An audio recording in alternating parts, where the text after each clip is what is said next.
ये जो कोट द्वार का मामला है, एक सज्जन दीपक कुमार जिनका नाम है, उन्होंने कहा मैं मोहम्मद दीपक हूं।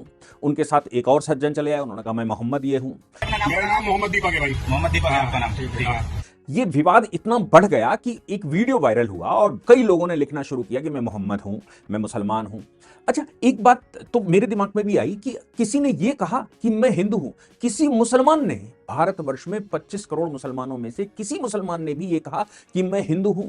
हमने जब आबादी ट्रांसफॉर्मेशन हुआ, दंगे हुए, तो कभी मैंने ये नहीं सुना कि मुस्लिम एरिया में कोई हिंदू वर्कर काम करने गया हो और मुसलमानों ने संरक्षण देकर उसको वापस भेज दिया हो। लेकिन मैंने हजारों किस्से ऐसे सुने हैं जहां पर कि दंगा हुआ और दंगे में अगर मुसलमान किसी हिंदू एरिया में फंस गया तो हिंदुओं ने उसका प्रोटेक्शन दिया, बिल्कुल वैसे ही जैसे माय नेम इज मोहम्मद दीपक लोग कह रहे हैं। मैं मोहम्मद दीपक हूं, तुमसे क्या लेना देना है, हिंदुस्तान में सबको राइट है। अब इसका विश्लेषण करते हैं। एक व्यक्ति कोट द्वार में, पौड़ी गढ़वाल में कोट द्वार में 30 वर्ष से एक दुकान रखे है, जैसा कि मोहम्मद दीपक कह रहा है। 30 वर्ष से, और 30 वर्ष से दुकान का नाम उसने रखा हुआ है बाबा टेलरिंग, बाबा क्लॉथ टेलरिंग या ऐसे कुछ करके।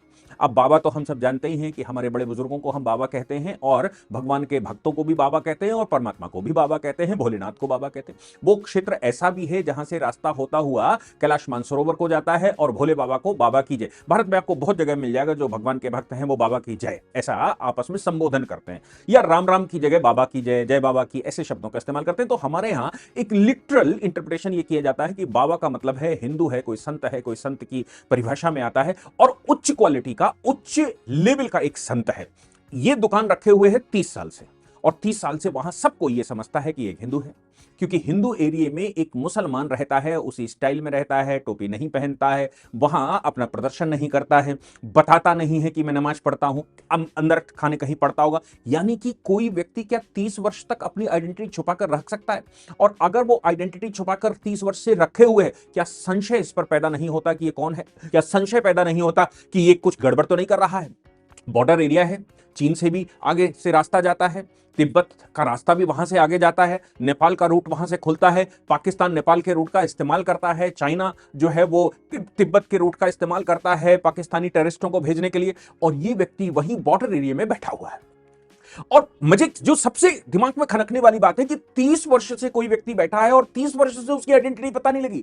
अरे भाई, कभी पेशाब करने जाता होगा, कभी जैसे हम लोग जाते हैं जनेऊ चढ़ाते हैं तो कहीं तो जनेऊ चढ़ा कर गए होंगे, कभी तो टोपी लगाता होगा, कभी तो वो ऊंचा पैजामा लंबा कुर्ता पहनता होगा, कभी तो वो नमाज पढ़ने के लिए बैठता होगा, कोई तो साइन उसमें दिखाई पड़ता होगा। लेकिन अगर नहीं दिखा और पूरे एरिया में वो हिंदू दर्शन की तरह चलता है, लोग उसका सम्मान भी करते हैं, तो सवाल तो खड़े होते हैं।